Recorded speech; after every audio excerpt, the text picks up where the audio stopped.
Ẹ kú dédé àsìkò gbogbo bí tẹ́ ti ń gbọ́ mi lé lóko tàbí lẹ́yìn òde, ẹ jẹ́ kí á gbàdúrà. Bàbá ayérayé, a gbé yín ga, ṣe yín lọ́ba fún àánú ńláńlá àti àwọn ìṣẹ́gun ńláńlá tí ẹ̀yin Olúwa ti fún wa. Ọlọ́run, a dúpẹ́ fún àwọn ìṣẹ́gun tẹ́ fún wa àti èyí tẹ́ ń fún wa lọ́wọ́lọ́wọ́ àti èyí tẹ́ ò tún fún wa sí ní ọjọ́ iwájú ayé wa. Gbogbo ìyìn àti ọlá ni fún orúkọ yín fún oore ọ̀fẹ́ láti rí ọjọ́ ìṣẹ́gun tó gbẹ̀yìn nínú oṣù kẹwàá. Ọlọ́run, ẹ ṣé o. Ògo ni fún orúkọ yín fún àwọn ìbùkún tí kò ṣeé fowó rà yìí o. Ọ̀rọ̀ náà tẹ́ ò gbọ́ lè ní kó ṣe ayé àti ọkàn wa ní rere, kó má ṣe lòdì sí wa ní ọjọ́ ìdájọ́, nítorí tí a gbàdúrà lórúkọ Jésù Kristi Olúwa wa. Àmín, àmín ní orúkọ Jésù. Ìwé ọ̀run ṣíṣí tí a ti ọwọ́ olùṣọ́ àgùntàn Enoch Adeboye kọ.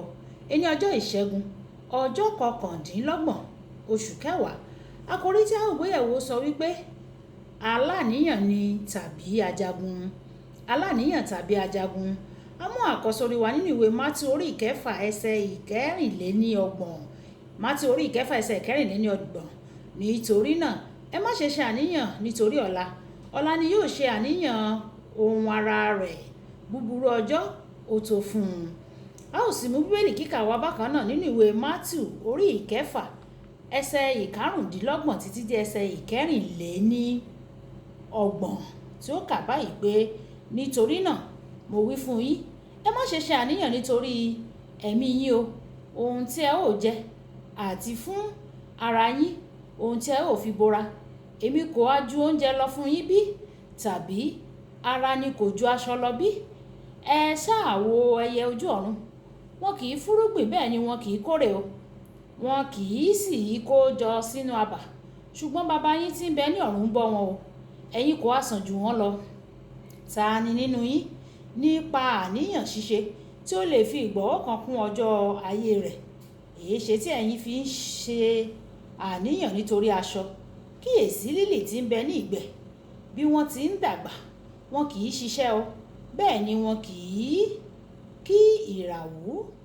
Mo sì wí fún yín pé a kò ṣe Sólómọ́nì pàápàá ní ọ̀ṣọ́ nínú gbogbo ògo rẹ̀ tó bí ọ̀kan nínú wọ̀nyí. Ǹjẹ́ bí Ọlọ́run bá wọ koríko ìgbẹ́ ní aṣọ bẹ́ẹ̀, èyí tí ó wà lónìí tí a ó sì gbà á sínú iná lọ́la, mélòó mélòó ni kì yóò lè wọ̀ yín ní aṣọ, ẹ̀yin oní kékeré ìgbàgbọ́? Nítorí náà, ẹ má ṣe ṣe àníyàn wípé kí ni àwa yóò jẹ, tàbí kí ni àwa yóò mu, tàbí aṣọ wo ni àwa yóò wọ̀. Nítorí gbogbo nǹkan wọ̀nyí ni àwọn kèfèrí ń wá káàkiri o. Nítorí baba yín tí ń bẹ ní ọ̀run mọ̀ pé ẹ̀yin kò lè ṣe aláìní gbogbo nǹkan wọ̀nyí. Ṣùgbọ́n ẹ tètè kọ́kọ́ máa wá ìjọba Ọlọ́run náà àti òdodo rẹ̀. Gbogbo nǹkan wọ̀nyí ni a ó sì fi kún fún yín. Nítorí náà, ẹ má ṣe ṣe àníyàn nítorí ọ̀la. Ọ̀la ni yóò ṣe àníyàn ohun ara rẹ̀. Búburú ti ọjọ́ tó fún un. Wàyí, ẹ tẹ́tí bẹ̀rẹ̀ jẹ́ láti gbọ́ ohun tí olùṣọ́ àgùntàn Enoch Adeboye ní fún wa ní èní ọjọ́ ìṣẹ́gun. Nínú ayé, a ní àwọn aláníyàn, a sì ní àwọn aládùúrà, àwọn afàdúrà jagun. O ní láti mú èyí tí o fẹ́ jẹ́. Ìwé Mátíù orí ìkẹfà ẹsẹ̀ ìkẹtàdínlọ́gbọ̀n wípé o kò lè jèrè ohunkóhun nípa àníyàn ṣíṣe o. Ẹ̀wẹ̀, nígbà tí o bá jẹ́ afàdúrà jagun, tí ohun kankan bá dìde sí ọ, o lè ké e lulẹ̀ nínú àdúrà nítorí o ju aṣẹ́gun lọ. Ìwé Róòmù orí ìkẹjọ ẹsẹ̀ ìkẹtàdínlógójì. Àwọn ènìyàn máa ń ṣe àníyàn ọ̀la kí wọ́n tó dé yunifásítì. Wọ́n á ti máa ronú wípé àwọn lè má lè wọlé o. Lẹ́yìn tí wọ́n bá ṣe tán ní ilé ìwé gíga, wọ́n á máa ṣàníyàn wípé wọ́n lè má rí iṣẹ́ o. Nígbà tí wọ́n bá tún rí iṣẹ́, wọ́n á máa ṣàníyàn wípé wọ́n lè má rí ìgbéga o. Nígbà tí wọ́n bá tún rí ìgbéga lẹ́nu iṣẹ́, wọ́n á máa ṣàníyàn wípé ẹlòmíràn lè fẹ́ gba ipò náà lọ́wọ́ wọn o. Wọ́n á ṣàníyàn wípé kò sí ẹni tí ó fẹ́ fẹ́ wọn.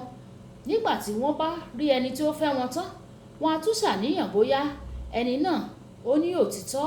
Nígbà tí wọ́n bá ṣe ìgbéyàwó tán, wọ́n á tún máa ṣàníyàn bóyá àwọn ti lè ṣe ohun tó tọ́, tàbí bóyá wọn ò bí ọmọ. Ní gbogbo ìgbà wọ́n máa ń ṣe àníyàn ohun tí kò tíì ṣẹlẹ̀ ní tòótọ́. Gbogbo àníyàn yìí kò lè yanjú ìṣòro kankan rárá o.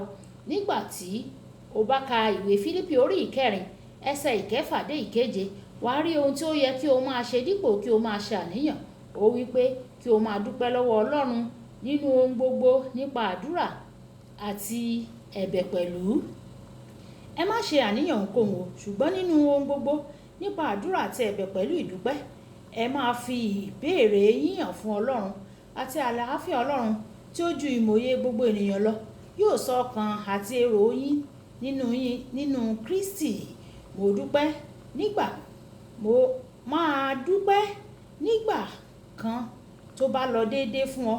Nígbà tí àwọn nǹkan bá lọ déédéé fún ọ, dúpẹ́ lọ́wọ́ Ọlọ́run nínú ohun gbogbo nípa àdúrà àti ẹ̀bẹ̀ rẹ, kí o sì fi ìbéèrè rẹ hàn fún Ọlọ́run. Má kàn ṣe jókòó lásán o, kí o máa ṣàníyàn. Tọ̀ Ọlọ́run lọ nínú àdúrà, dúpẹ́ lọ́wọ́ rẹ̀ fún àwọn ohun tí ó ti ṣe, kí o sì jẹ́ kí ìbéèrè rẹ kí ó hàn sí i. Àlàáfíà rẹ̀ yóò sì jọba nínú ọkàn rẹ. Torí náà, dípò kí o máa ṣe àníyàn lásánlàsàn, gbàdúrà sí Ọlọ́run, ó yóò sì dá ọ lóhùn.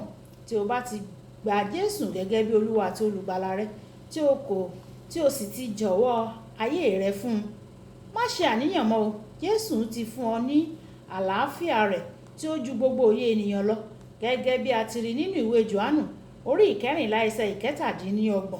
Àlàáfíà mi ni mo fi sílẹ̀ fún yín, àlàáfíà ni mo fi fún yín.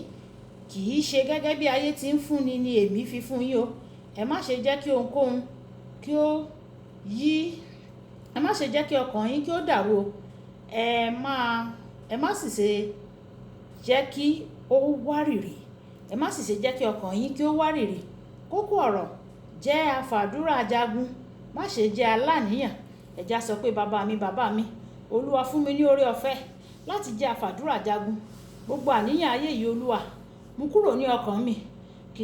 Kàkà kí n máa ṣe àníyàn, Olúwa jẹ́ kí n máa fi gbogbo ọ̀rọ̀ mi lé ọ lọ́wọ́, kí n máa fàdúrà jagun ní ìgbà gbogbo. Olúwa yóò ràn wá lọ́wọ́ ní orúkọ Jésù. Olúbùkọ́lá Ayako ní orúkọ mi. Ẹ máa bá mi share, kẹ́ máa comment nípa ẹ̀, kí àwọn ènìyàn kí wọ́n lè jẹ àǹfààní ọ̀run ṣíṣí Yorùbá, kí ẹ sì máa bá mi like ẹ. Pàdé wa bí oyin. Ó dàbọ̀.